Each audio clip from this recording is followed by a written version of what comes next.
Oke guys, Assalamualaikum warahmatullahi wabarakatuh. Oke, perkenalkan nama saya Reza Adrian Purnawan dari kelas A3 jurusan Teknik Industri dengan NIM 2101301110. Oke. Di sini saya akan menjelaskan welding atau pengelasan. Yang pertama, konten pembahasan kita yang pertama ada latar belakang welding. Nah, yang kedua jenis-jenis welding. Nah, yang ketiga ada gas welding atau oxy-acetylene. Nah, yang keempat ada arc welding atau metal arc. Yang kelima meritis dan limitation dari proses welding. Nah, yang keenam itu ada aplikasi welding dan yang ketujuh kesimpulan. Nah, yang pertama itu ada latar belakang. Latar belakang pengelasan welding adalah proses penyambungan dua atau lebih logam sejenis atau tidak sejenis dengan cara memanaskannya sampai suhu yang sesuai dengan atau tanpa penerapan tekanan bahan pengisi dan flux. Nah, ada beberapa jenis pengelasan dapat digunakan untuk menyambung antara material stainless steel dan baja karbon. Salah satunya adalah las MAW atau metal arc welding. Dalam pemaduan bahan baku dibutuhkan penyambungan pengelasan antara kedua material benda jenis. Penyambungan material benda jenis merupakan suatu tantangan tersendiri karena adanya perbedaan sifat-sifat antara kedua material yang berbeda tersebut. Nah, ada contoh-contoh jenis welding. Yang pertama itu ada pengelasan plastik atau tekanan. Nah, potongan logam yang akan disambungkan dipanaskan hingga menjadi plastis dan dipaksa bersama oleh tekanan eksternal atau MIS. Pengelasan resistansi. Nah, yang kedua itu ada fusion welding atau non pressure welding. Material pada sambungan dipanaskan sampai cair dan dibiarkan mengeras atau MIS atau pengelasan gas dan las busur. Nah, ini ada klasifikasi welding proses itu ada yang pertama gas welding atau oxy-acetylene. Yang kedua itu ada arc welding atau metal arc. Nah, yang ketiga itu ada resistansi welding. Nah, yang keempat itu ada solid state welding. Nah, yang kelima ada thermochemical welding. Dan yang keenam itu ada thermochemical welding dan low temperature welding. Nah, ada gas welding. Nah, gas welding ini adalah proses pengelasan fusi di mana panas untuk pengelasan diperoleh dengan pembakaran oksigen dan bahan bakar gas seperti asetilena hidrogen atau propena. Nah, ini ada jenisnya itu oxy-acetylene, air acetylene, oxy-hidrogen, dan oxy-fuel. Oke.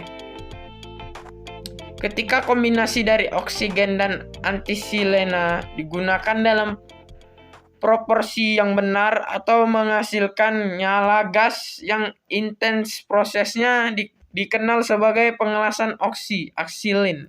Nah, oxy-acetylene ini peralatan pada gas welding. Yang pertama itu ada silinder gas. Yang kedua itu tekanan. Ketiga oksigen 125 kg atau cm2. Asetilene 16 kg atau cm2. Oke, kedua itu ada pengatur. Yang pertama itu ada tekanan kerja oksigen 1 kg dan ada cm2. Nah, ada tekanan kerja asetilene Q 0,15 kg atau cm2. Tekanan kerja bervariasi tergantung pada ketebalan benda kerja lasan. Yang ketiga itu ada pengukuran tekanan. Yang keempat itu ada selang. Yang kelima itu ada welding torch, yang keenam itu ada check valve, dan yang keenam itu ada non-turn valve. Oke. Dan di sini pula ada kelebihan dan kekurangan di dunia las atau welding ya. Yang pertama itu kelebihannya ya. Pertama ini kelebihannya proses portabel dan paling serbaguna. Yang kedua itu kontrol suhu yang lebih baik. Yang ketiga cocok untuk mengelas material yang berbeda. Dan yang keempat itu ada biaya pemeliharaan yang rendah. Selanjutnya ada kekurangannya. Kekurangannya itu pertama tidak cocok untuk bagian berat suhu kerja api lebih sedikit. Tidak cocok untuk bagian berat juga. Dan yang ketiga itu ada kecepatan pemanasan atau lambat. Oke, ada pun di sini ada arc welding ya. Arc welding ini adalah pengelasan busur di mana proses pengelasan busi di mana panas yang dibutuhkan untuk melebur logam diperoleh dari busur listrik antara bagian dasar dan elektroda. Ada pun di sini jenisnya ya. Pertama itu ada metal arc welding, yang kedua itu ada submerged arc welding, yang ketiga itu ada tungsten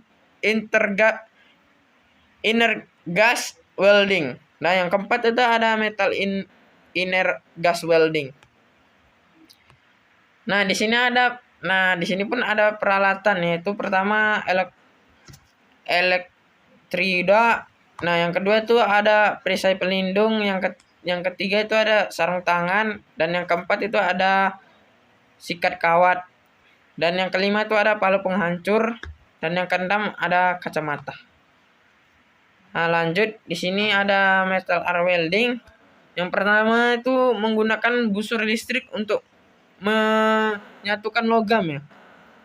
Dan yang kedua itu pengelasan busur adalah metode pengelasan logam yang paling umum. Nah, yang ketiga ada listrik mengalir dari elektroda ke logam dasar ke timah. Nah, di sini ada kelebihan dan kekurangan metal arc welding ya, atau pengelasan. Nah, yang pertama itu kelebihannya. Kelebihannya cara paling efisien untuk penggabungan logam. Metode penggabungan dengan biaya terendah, memberikan bobot yang lebih ringan melalui pemanfaatan bahan yang lebih baik. Dan yang kedua itu ada memberikan fleksibilitas desain. Ya, nah, yang kedua itu kekurangannya. Kekurangannya yang pertama itu dikerjakan secara manual, oleh karena itu biaya tenaga kerja tinggi. Yang kedua cocok sulit dideteksi pada sendi. Yang ketiga butuh energi tinggi. Selanjutnya ada aplikasi welding pada kehidupan sehari-hari. Yang pertama itu ada digunakan dalam pembuatan mobil. Yang kedua itu ada bingkai pesawat. Yang ketiga ada gerbong kereta api. Yang keempat bingkai mesin. Yang kelima pekerjaan struktural atau tangki atau furnitur atau boiler. Nah, yang kelima ini ada pekerjaan perbaikan umum dan pembuatan kapal dan lain-lain.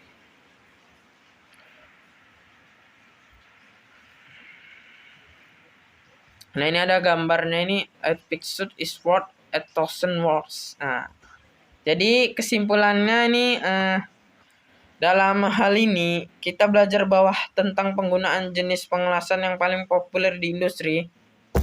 Jadi lasan yang baik selalu kuat. Yang pertama itu ya. Yang kedua, peralatan las umum tidak terlalu mahal. Tidak terlalu mahal ya.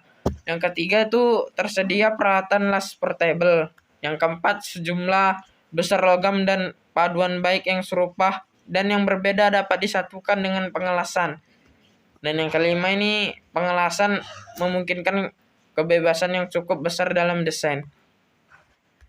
Nah, sekian dan terima kasih.